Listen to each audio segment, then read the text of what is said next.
জানুয়ারির হালকা শীতের আমেজে গোটা বাংলা যখন মাতোয়ারা, তখন ভাঙনের চিন্তায় ঘুম উড়েছে নদী পাড়ের বাসিন্দাদের। ক্রমশ যেন জনবসতির দিকে ধাপে ধাপে রোজ এগোচ্ছে নদী। নতুন বছরের শুরুতেই ভাঙনের ভয়াবহতা অব্যাহত। যে কোনো সময় বাড়িঘর নদী গর্ভে তলিয়ে যাওয়ার আশঙ্কায় দিন কাটাচ্ছেন সেখানকার সাধারণ মানুষ। এবার নদী ভাঙনের ভয়াবহ ছবি দেখা গেল পশ্চিম মেদিনীপুর দাসপুর ২ নম্বর পঞ্চায়েত সমিতির রানীচক সংগ্রাম পাড়ায়।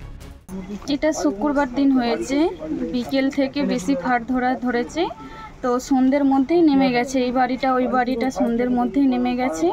এই পাকার বাড়িতেও কেউ এখন থাকে না, তো এটা নেমে গেলে ওই মাটির বাড়িটাও ফাটলিবে, তো সবাই এখানে ভয়েই আছি আমরা। সংগ্রাম পাড়ায় 10টি বাড়ির মধ্যে নদীগর্ভে তলিয়ে গেছে 3টি বাড়ি। আরো কয়েকটি বাড়ির অবস্থা আশঙ্কাজনক। জীবনের ঝুঁকি নিয়ে, পরিবার নিয়ে রূপনারায়ণ নদীর পাড়ে বসবাস করছেন তারা। কেউ কি আর জীবনের দায় নেয়? ক্ষতিগ্রস্ত পরিবারগুলিকে স্রেফ ত্রিপল দিয়েই দায় সেরেছে শাসক শিবির। শুক্রবার থেকে পুরো বাড়ি ধসে গেছে, পুরো বাড়ি ধসে গেছে।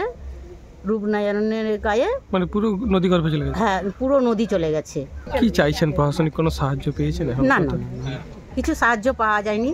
অঞ্চল থেকে অঞ্চলে ফোন করতে তিরপল দিয়েছে। মোট কতগুলো বাড়ি আপনাদের এখানে ভেদ ধসে যেইভাবে সেদিন?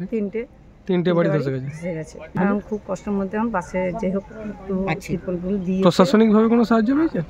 না, আমাদেরকে একটু তিরপল দিয়েছে সেদিনকে শুক্রবারে অঞ্চল থেকে। সেই তিরপলের মধ্যে আমরা কি চাইছেন আপনারা? এখন চা বলতে আমরা যাতে ভালোভাবে থাকি, সেই প্রশাসন যাতে দেখে একটু সাহায্য চাইছি। মিলেছে পাশে থাকার শুকনো আশ্বাস। আমিও ওইটা ঊর্ধ্বতন কর্তৃপক্ষের কাছে জানিয়েছিলাম যাতে সুব্যবস্থা করা যায়, ওনাদের যে বাড়ির ব্যবস্থা করা যায়। হ্যাঁ, আমি বিডিও অফিসে ব্লক প্রশাসনকে জানিয়েছিলাম।